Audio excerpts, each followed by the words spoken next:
कधी कधी ना चपाती भाजी खाऊन खूप कंटाळा येत असतो आणि काहीतरी चमचमीत आणि चटपटीत लवकर तयार होणारं असं आपल्याला काहीतरी खाऊ वाटतं. तर मग अशा पद्धतीने जर व्हेज पुलाव बनवला ना तर अगदी 10 मिनिटांमध्ये होतो आणि खायला पण खूप टेस्ट लागतो. काही नाही, एकदम 2-3 भाज्या टाकून जरी केला ना तरी खूप छान असं तयार होतो.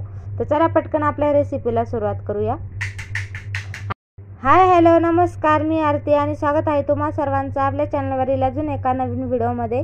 तर आज आपण बनवणार आहोत व्हेज पुलाव एकदम सोप्या पद्धतीनं आणि कमीत कमी भाज्या वापरून. तर इथं मी सगळ्यात अगोदर भाज्या कट करून घेतलेल्या आहे. तर भाज्यामध्ये मी थोडंसं घेतलेलं आहे बटाटा, फ्लावर घेतलेला आहे, कोबी घेतलेला आहे, थोडीशी शेंगदाणे डाळ घेतलेली आहे 2 प्रकारची, कांदा, टोमॅटो, लसूण, आलं लसूण पेस्ट, हिरवी मिरची आणि कोथिंबीर सगळं कट करून घेतलेलं आहे.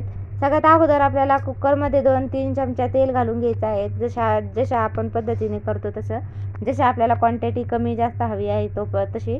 त्यानंतर थोडेसे खडे मसाले घ्यायचे आहे. तर त्याला अगोदर तेलामध्ये टाकून छान असं फोडणी देऊन घ्यायची आहे. त्या तेलामध्येच आपल्याला कांदा पण घालायचा आहे आणि अगदी कांदा लाल होईपर्यंत त्याला आपल्याला छान असं परतून घ्यायचं आहे. अगदी झटपट होतो, जास्त काय वेळ पण लागत नाही आणि कमीत कमी वेळामध्ये होतो. तर शक्यतो ज्या घरामध्ये भाज्या आहेत त्या टाकून आपल्याला असं छान असं व्हेज पुलाव आपला इथं तयार होतो. जास्त काय भाज्या टाकायची पण गरज नाही आणि जेवढा साधा केला तेवढा आणि जास्त छान होतो. त्यानंतर कांदा छान असा परतून घेतल्याच्यानंतर त्यामध्ये टोमॅटो पण घालायचा आहे आणि टोमॅटो पण आपल्याला छान असं परतून घ्यायचं आहे. टोमॅटो थोडंसं परतलं की त्यामध्ये लगेच आपल्याला हिरवी मिरची घालायची आहेत आणि हिरवी मिरची पण अगदी 1 मिनिट आपल्याला परतून घ्यायची आहे. तर तुम्ही हिरवी मिरची कमी जास्त तुमच्या आवडीनुसार तुम्ही घालू शकता. इथं मी 2 हिरव्या मिरच्या कट करून घेतलेल्या आहे. तर 1 मिनिटाच्या नंतर त्यामध्ये लगेच आलं लसूण पेस्ट घालायची आहेत. आलं लसूण पेस्ट आपण अगोदर जरी घातली तरी चालते, पण अगोदर घातली ना तर ती खाली चिटकून जाते त्यामुळं. त्यानंतर यामध्ये 1 चमचा जिरं घालायचं आहे, 1 चमचा मोहरी घालायची आहे. तर इथं मी अर्धा चमचा घातलेला आहे कारण की मला जास्त आवडत नाही जिरं मोहरी, तर त्यामुळं मग इथं अर्धा चमचाच घालून घ्यायचा आहे आणि ते पण आपल्याला अगदी 1 मिनिट छान असं परतून घ्यायचं आहे. जोपर्यंत त्याचा कलर चेंज होत नाही तोपर्यंत असं छान असं परतून घ्यायचं आहे आणि तुम्ही बघू शकता किती छान आपलं असं सगळं परतलेलं आहे. त्यानंतर त्यामध्ये ज्या आपण भाज्या कट करून घेतल्या त्या थोड्याशा नॉर्मल त्या घालायच्या आहे. तर इथं मी सगळ्यात अगोदर बटाटा आणि कोबी थोडासाच आहे, फ्लावर थोडासाच आहे, कोबी जास्त आहे.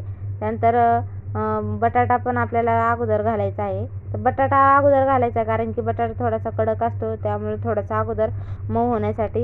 त्यानंतर आपल्याला बाकीच्या भाज्या घालून घ्यायच्या आहेत. थोडासा कोबी आणि थोडंसं फ्लॉवर आणि त्यानंतर थोड्याशा वाटाणे होते ते पण घालून घ्यायचे आहेत आणि ते पण अगदी छान 2 मिनिटं परतून घ्यायचं आहे.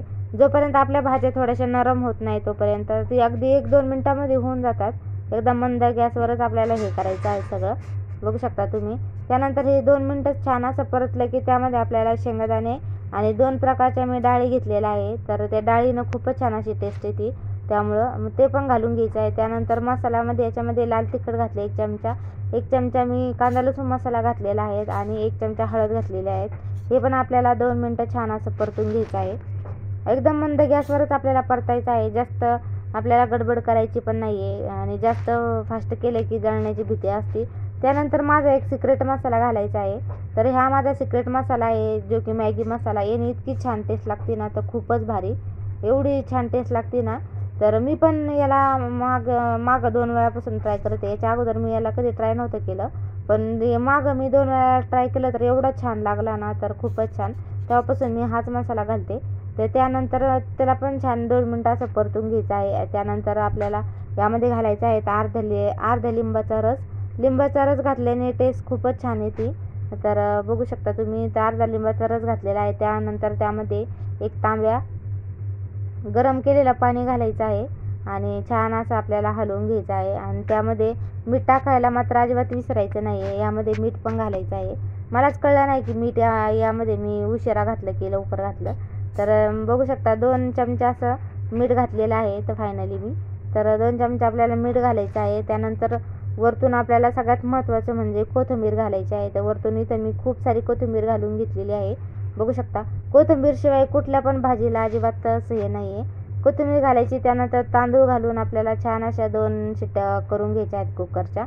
तर तांदूळ घालण्याचा व्हिडिओ माझ्याकडून कुठं गेला काही कळलाच नाही, गडबडीमध्ये असंच होत असतं. तर 2 शिट्ट्याच्या नंतर 2 शिट्ट्या झाल्या का आपल्याला लगेच आपलं झाकण खोलून घ्यायचं आहे. आणि झाकण खोलून घेतलं की तुम्ही बघू शकता एवढी छान आपली व्हेज बिर्याणी तयार झालेली आहे. तर खूपच छान, आणि बघू शकता किती छान झालेल्या आहेत, एकदम मोकळी झालेली आहेत, सुटसुटीत मोकळी आणि खूप छान झाल्या आहेत. कमीत कमी भाज्या घालून अशी छानपैकी आपली इथे व्हेज बिर्याणी आपली इथे तयार होती. आणि मग काय मस्तपैकी गरम गरम ताटामध्ये घालायची आणि पुन्हा वरतून आपल्याला लिंबू टाकून घ्यायचं आहे आणि पुन्हा असं छान असं खाऊन घ्यायचं आहे. तर चला, व्हिडिओ आवडल्यास लाईक करा, चॅनलला सबस्क्राईब करा. चला पुन्हा भेटूया आणखीन एका नवीन व्हिडिओमध्ये. तोपर्यंत बाय बाय.